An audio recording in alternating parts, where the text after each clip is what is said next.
to be here. Hello, how are you? Yay. Oh, I hear you are from all over the world. Where are those from outside of the United States? There you are. Welcome, welcome, welcome to beautiful Las Vegas. It's great to have you. Well, I'm going to get started. I know that you have some handouts in your book. I see that they were printed for you. It's an infographic, so I see too. It's in black and white. It looks prettier in color. But I will promise you this. If you'd like to have the color copy of the infographic, we'll make sure that you get that and you can download it for free and use that, because we want you to be able to take it back and really, really make this a personal experience. So I'm going to talk to you today about dreams and about how do you shift, how do you reinvent yourself given the era of disruption that we're living in. How many of you know that we got to continue to upgrade, enhance, upskill, reskill, reinvent? So I'm going to talk to you a little bit about that because it's not always easy. How many of you would say you're living your life's dreams? Raise your hands. How many of you would say, yeah, I'm living the life that I always dreamed about? All 10 of you.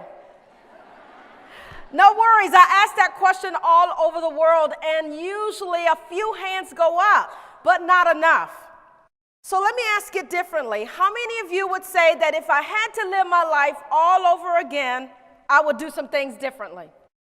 There you are.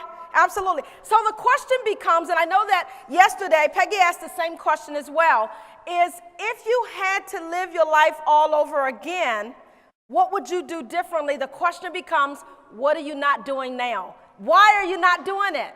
Why are you not living the life that you've always dreamed? So I'm going to ask you real quick to just throw out a couple of ideas. Why aren't you living your best life now?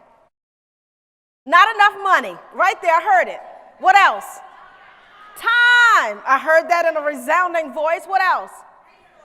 Resources. Fear. I heard fear. What else? Confidence. Courage.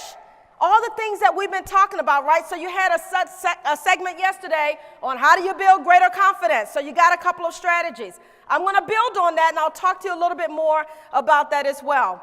But don't feel bad, because there was a time when I was sitting in the audience as well, listening to wonderful, inspirational, motivational speakers, and they were asking the same thing, and I had the same response. I'm not living the dreams that I've always laid out. And what's interesting is for 15 years of my life, I would go away. I'd spend time with my family for the Christmas holiday, and then I'd go away at the end of the Christmas season, around, the end of either like Christmas Eve or Christmas Day. I'd go away and take my vacation time, and I would always go away by myself. And I'd spend 5 to 7 days, and I'd go somewhere tropical. So it had to be where the beautiful beaches were, where I could relax and rest. And I would go away, and I would just kind of think and reflect, and I would dream, and I would write those dreams down. And guess what? When I came back, what happened?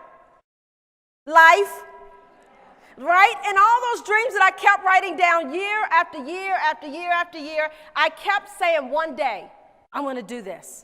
This is what's in my heart. This is my passion. If I just had enough money, if I had the right resources, if I had enough time. And how many of you know we all have the same amount of time? So what's the difference between those of us who are living our dreams with the same amount of time and those of us who are not? I'm going to submit to you that we have control of our destiny. And I'm going to walk you through a bit of how I did that as well, because life did happen to me. But I can stand here today to tell you that it took time, effort, energy, and a bit of money, a lot of support, and a whole lot of prayer in order for me to be able to say, yes, today I'm living the life of my dreams. You know what? There's 3 kinds of people in this world, and you probably heard that yesterday. What are those 3 kinds of people? Oh, good, you didn't hear it. So the 3 kinds of people that you can write down, and I hope that you assess kind of which ones of these are you. 3 kinds of people: those that make things happen, those that watch things happen, and those that wonder, what happened? Which one are you? Those that make things happen, those that watch things happen, and those that wonder what happened. And those that continue to wonder what happened are letting life pass them by, and they're figuring it out as they go, and they're just taking it one day at a time. Que sera, sera, whatever will be, will be. versus those who make things happen. One of my mentors used to say that good things come to those who wait, but only what's left over by those who hustled. So we got to get out there and hustle and make life happen, because how many of you know that life is not forever?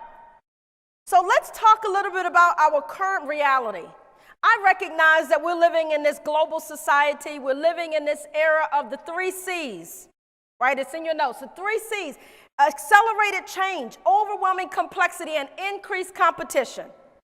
Constantly, business is changing. The world around us is changing. Our lives are constantly changing. And it seems like the pace of change is really accelerated. Things are happening really, really fast, especially with technology.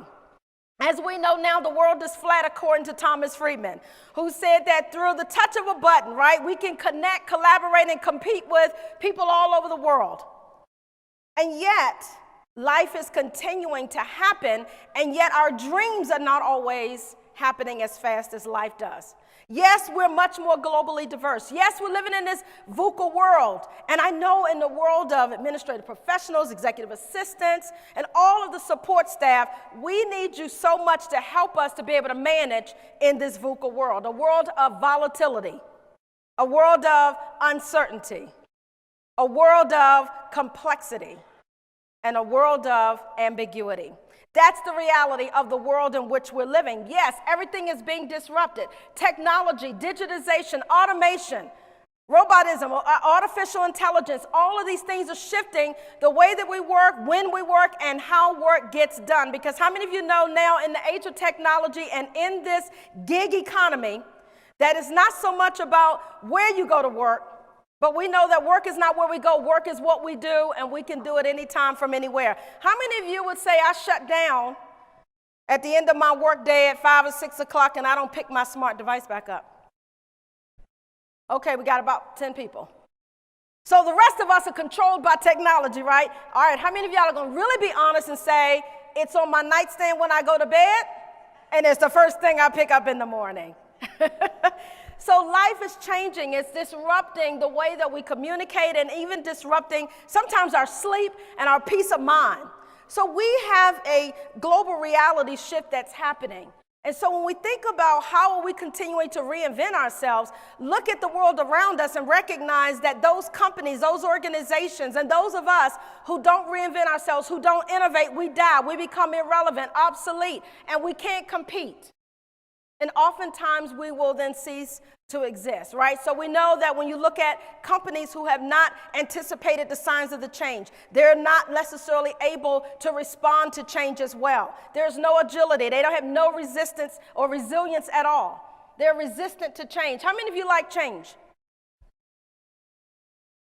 And so the rest of us don't, right? In a changing world, accelerated change, we don't like change. I submit to you that only wet babies like change. Only wet babies like change. Most of us don't like change. Why? What are we afraid of? The unknown. What else? Why don't we like change? Not being able to keep up with the change.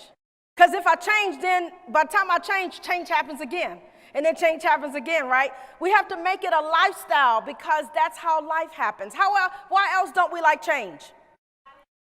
Not in control, and we like to be in control. Why else? What is weird? Fear. Again, so fear is in the place of why won't we create and live the dreams that we always wanted to live, the life that we always wanted to live. But also fear is a big factor in why we don't like to change. A lot of us are very comfortable being uncomfortable with our comfort zones. We like to stay right where we are. We don't like change, right? We're comfortable, but you know what? At least I know what my uncomfortableness is. At least I know what my known hell is, right? I'm familiar with that. And some of us may be miserable. I find a lot of people that I have the opportunity to coach, by the time they get to me, they are miserable. They're on their jobs, they're in a relationship, or they just in life. They're not happy. And none of us will be truly fulfilled and truly happy if we're not living the dreams that we've laid out, if we're not walking in the passion and the purpose that we were called and created to do. So this is a reality in which we're living in. So we have to make sure that as we continue to shift and to change, that we recognize that the world around us is going to require that we define what is success.